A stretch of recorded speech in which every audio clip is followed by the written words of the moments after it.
Parce que le fruit de l'esprit, qu'on dit, c'est le fruit de l'esprit en dernier, je veux dire, je vais oublier ça. C'est la modération. La modération. Le dernier élément du fruit de l'esprit dans Galates 5, 22. La modération. C'est que l'amour de Dieu contrôle tous nos sentiments. Tout ce qui sort de nous. Parce que l'amour de Dieu devient un filtre sur notre cœur. Qu'est-ce qui rentre, puis qu'est-ce qui sort. Qu'est-ce qui sort, c'est la charité. C'est la manifestation. L'amour de Dieu est un filtre sur notre cœur. Quand on dit dans Jérémie 7, 17,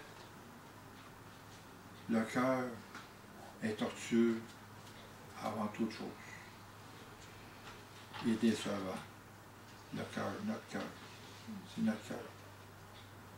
Mais Dieu a mis, par le sacrifice de son Fils sur la croix, il nous a mis un filtre de l'amour pour filtrer, pour changer nos cœurs, pour avoir un nouveau cœur. C'est un filtre. De temps en temps, il nettoie ce filtre. Il sonde nos cœurs pour nettoyer le filtre. Quand il dit demeurez dans mon amour et je veux demeurer en vous, c'est ça, c'est l'amour de Dieu. Dieu est amour. Dieu demeure en nous. Demeurez dans mon amour et je veux demeurer en vous. Demeurer. Demeurer en Christ, et ce qui veut dire rester. Demeurer veut dire rester, vivre en lui. Vivre en lui. On vit en lui. Car il est la source de vie. L'amour de Dieu s'est manifesté envers nous en ce qui a Dieu envoyé son Fils unique dans le monde afin que nous vivions par lui. 1 Jean 4, 9. Afin que nous vivions par lui.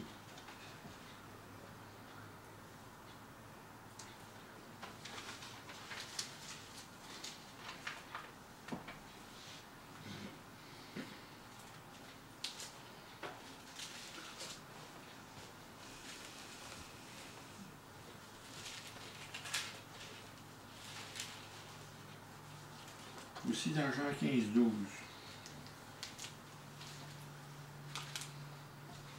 Il dit, celui qui a le Fils a la vie.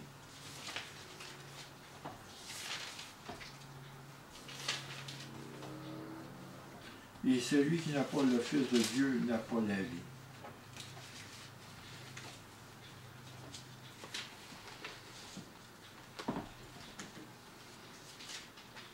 Il ne faut pas chercher on ne peut pas chercher l'amour, on ne le trouvera jamais. On cherche l'amour. Il faut chercher Christ de tout notre cœur.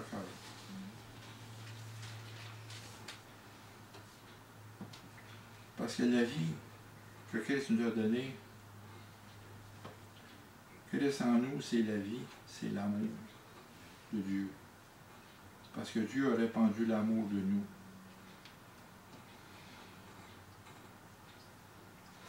Et là, je tombe ici dans...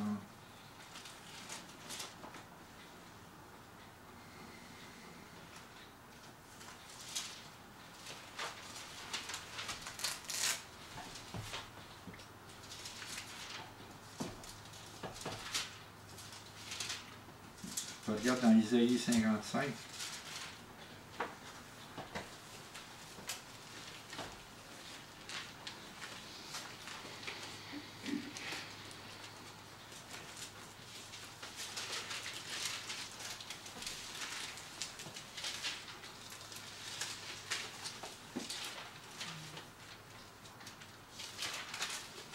Au verset 6.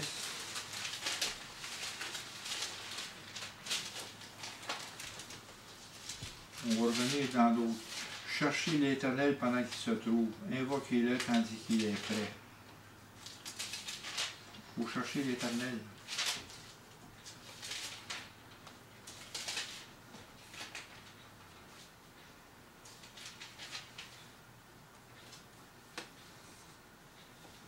Cherchez l'Éternel pendant qu'il se trouve.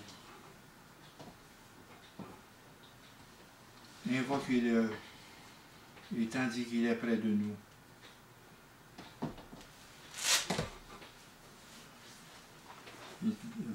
Retombez, allez dans Éphésiens au chapitre 3. On retourne là, au verset.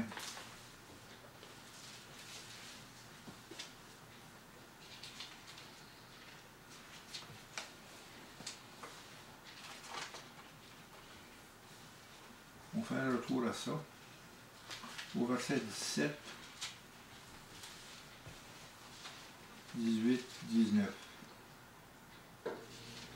En sorte que Christ habite dans vos cœurs par la foi. C'est ça que je vous dis. Cherchez Christ et vous allez trouver l'amour de Dieu.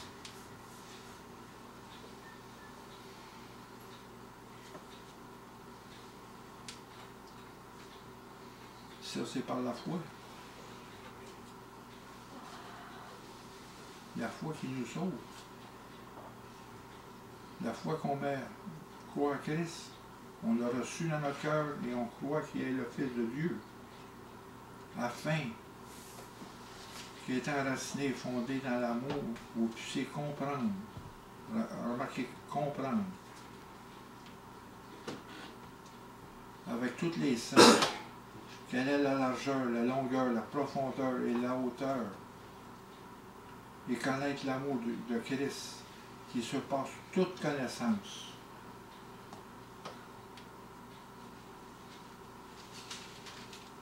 En sorte que vous soyez remplis jusqu'à toute la plénitude de Dieu.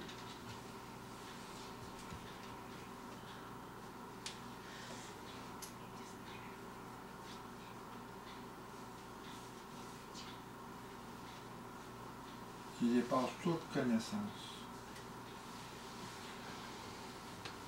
Vous savez, les épîtres aux Éphésiens ont été écrits après l'épître aux Colossiens. C'est dans la même région. Puis quand ils ont écrit l'épître aux Éphésiens, le mot Éphèse n'était pas là-dedans. Ce n'était pas adressé aux Éphésiens, mais c'était adressé à toutes les églises. C'est une lettre circulaire. Et les Colossiens, la même chose. C'était pour le même... pour combattre les faux enseignements, les philosophies d'hommes. Parce qu'il y avait la connaissance qu'on appelle le gnostisme. Le mouvement du gnostisme, que on ne faut pas être sauvé par la foi, mais qu'il fallait rajouter des connaissances. Il y avait une classe d'élite, des spirituels, par-dessus des spirituels, qui a se diriger le pauvre peuple, l'homme, les fidèles, les simples de cœur. C'est pour ça quand il dit à l'égard du chef qui est le Christ, qui est dans Éphésiens, et dans Colossiens, il parle de Christ comme la tête de l'Église. Celui qui est en haut de l'Église, celui qui coordonne tout. On regarde vers le Christ et non pas vers la connaissance. C'est par la foi en lui qu'on est sauvé. La foi en lui. La dévotion au Christ. Le Christ qui est en nous. Il faut être amené la parole la plus claire et la plus simple. C'est de prêcher Christ. C'est la parole la plus simple. Marcher dans la charité à l'exemple de Christ,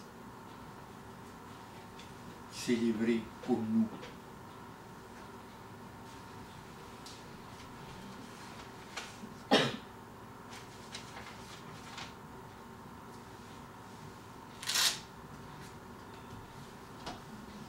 C'est pour ça que la connaissance, si la personne ne marche pas la chair, dans la connaissance, puis il n'y a pas l'amour du Christ, il ne peut pas comprendre la manifestation de l'Esprit Saint, l'amour. Les saints le comprennent. Ici, ils disent bien, en sorte habité dans vos cœurs par la foi, qui est enraciné, fondé dans l'amour, vous puissiez comprendre, enraciné dans l'amour. C'est que l'amour de Christ prend toutes ses racines en vous.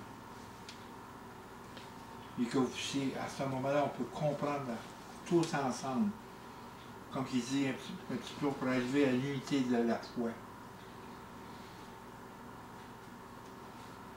Au verset 13, dans le chapitre 4, pour arriver à l'unité de la foi et de la connaissance du Fils de Dieu.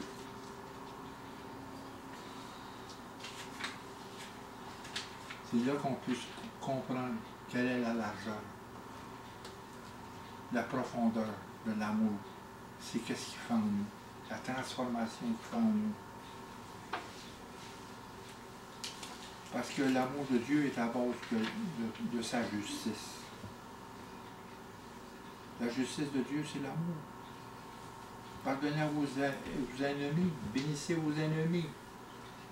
Et faites du bien à vos ennemis. Ne rendez pas le mal par le mal. Rendez le bien.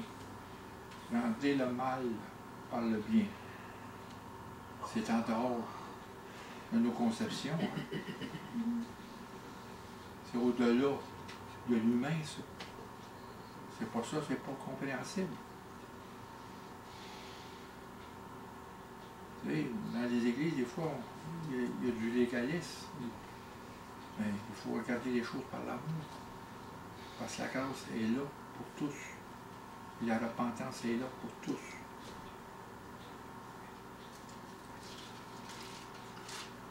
Et pour terminer, regardez ici au Romains 12. On va terminer là.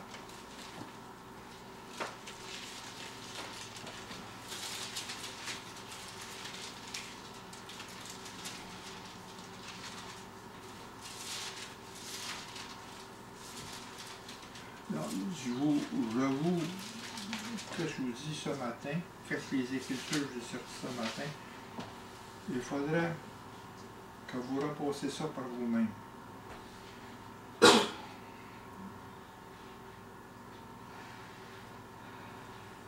que vous examinez ça. Parce que la parole de Dieu s'explique par la parole. Vous n'avez pas besoin de paquet de livres. La parole s'explique par la parole. On trouve les réponses dans la parole. Qu'est-ce que vous cherchez dans la parole? Qu'est-ce que vous ne comprenez pas dans la parole? Vous allez le trouver partout. C'est en fouillant, en cherchant, par l'Esprit Saint qui nous éclaire.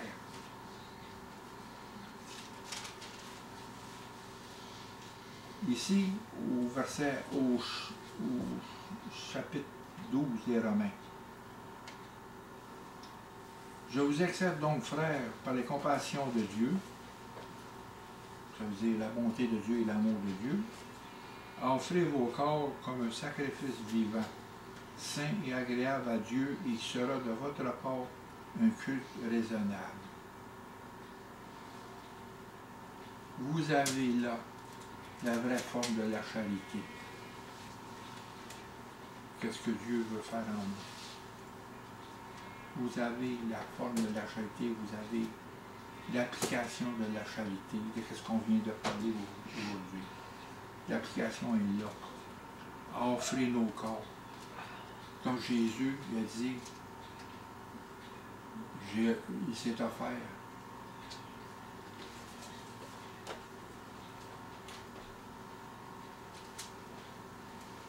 Il dit, aimez-vous les autres comme je vous ai aimé. Le plus grand amour, c'est donner sa vie pour les autres. C'est ça, on offre nos corps. Parce que nos corps ne nous appartiennent plus. Ils appartiennent au temple. Ils appartiennent au corps de Christ. On ne nous appartenons plus. Du tout. Il faut offrir nos corps au service de Dieu et au service des autres. C'est toute une vie. puis on a un bout de chemin à faire avant d'arriver là. C'est l'application d'offrir nos corps comme sacrifice vivant. Et c'est ce que Dieu veut, parce que c'est saint et agréable à Dieu de votre rapport est un culte à Dieu, un culte raisonnable.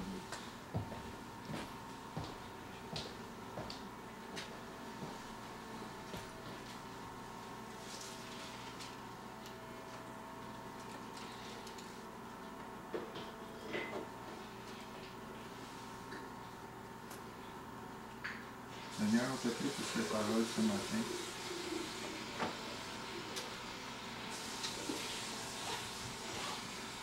On ne peut pas atteindre le haut du rocher, Seigneur, sans toi.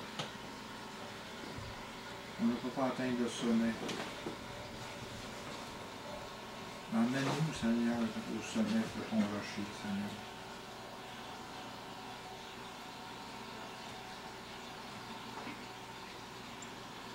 Afin que nous soyons semblables à ton Fils. Il a marché dans la charité, comme lui a marché. Il s'est donné lui-même. Il s'est offert lui-même pour nous, sur la croix. Car ton amour était sur la croix. Ton amour s'est exprimé sur la croix.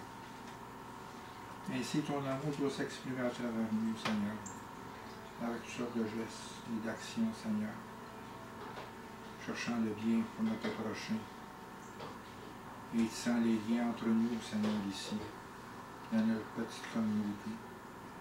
Seigneur, donne-nous cette grâce, Seigneur, d'arriver là où tu veux nous emmener. Je t'en prie, Seigneur, au nom du Seigneur Jésus-Christ. Amen. Amen.